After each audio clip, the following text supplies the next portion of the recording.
Hey guys, have you ever been to a party where the host or the guests say that you need to introduce yourself and say one unique thing about yourself? Have you faced this situation? Because I have a lot of times, and the first thing that comes to my mind is that should I just say I'm unwell, I'm coughing, I'm tired, I want to die? Can I just avoid this? The second thing that comes to my mind is, can I run away somewhere saying that, oh, I'm in the wrong party, I'm in the wrong meeting? Can I just come back in a short while? Maybe I have a very important phone call that I cannot miss and I need to take this right away. And I pray and hope that at the end of the entire round robin system where 20 guests are introducing themselves, I come in the end and somehow, for whatsoever reason, time is up. And there could be n number of situations that come to your mind when someone says you need to introduce yourself to a group of strangers and you need to say something unique, something impactful that the other people would take away with them. And I'm like, no, this can't be happening because this is not true. I hate making awkward introductions to strangers because it all seems so fake and so artificial to me. I just cannot bring myself to make a good introduction, and then I keep on thinking about it and come up with all sorts of reasons why I should not do this, why I should be allowed to move away, why this should not apply to me, why you should not ask me this question. But I will not do that one thing of having to think of one unique thing that separates me from the entire group. Because come on, I don't think at any given instance in time we all have something unique to share with the other person. Because a lot of people tell me that why don't you keep something in mind, and every time someone asks you this question you just throw it in front of them. And I'm like, dude, that keeps changing, right? If I have a unique thing yesterday, that unique thing would not be unique 2 days later because I keep changing, the people keep changing, and the definition of unique itself is so fluid.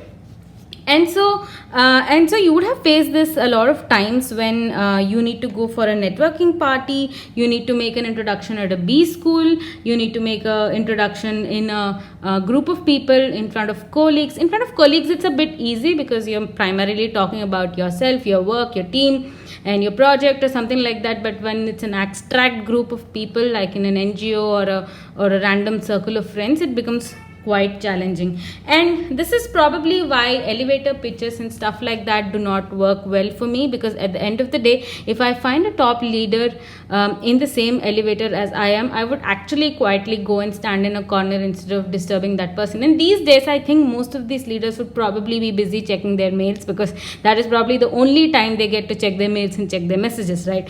And it becomes very weird to have one elevator pitch ready, because at the end of the day, most companies do not run on one single person, and you could have different elevator pitches for different people. And how many pitches would you actually remember? And a lot of people look different on photographs and look different in person, because they probably have photographs from their younger times, and when you actually see them, you're like, are you the same person?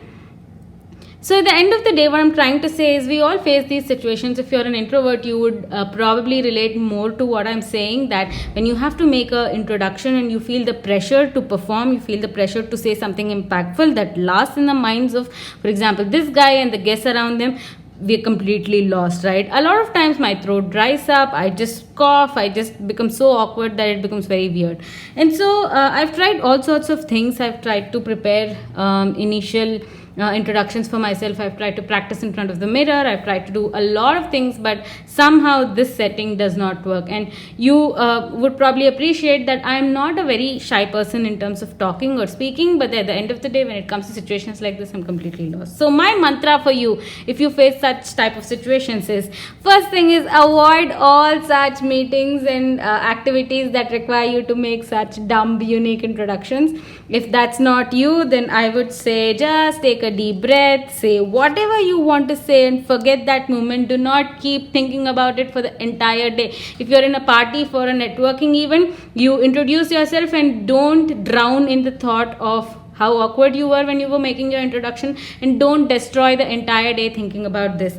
And that's why I say, after the day is done, after the activity is done, just move on, because there is no better way to come out of this. We're going to face such situations all in our life, and hence we'll have to take it when it comes to us. So we cannot say, I don't want to do it, I will practice. And you could try practicing. It didn't work for me, maybe it'll work for you. But at the end of the day, take a deep breath, just get done with it, forget the moment that that came, and just move on and act like it did not happen. And this is the toughest part, because it keeps rotating in our mind, saying that, oh no, you said this, they must have laughed at you, how is this unique, that guy is also doing this. And don't do this analysis.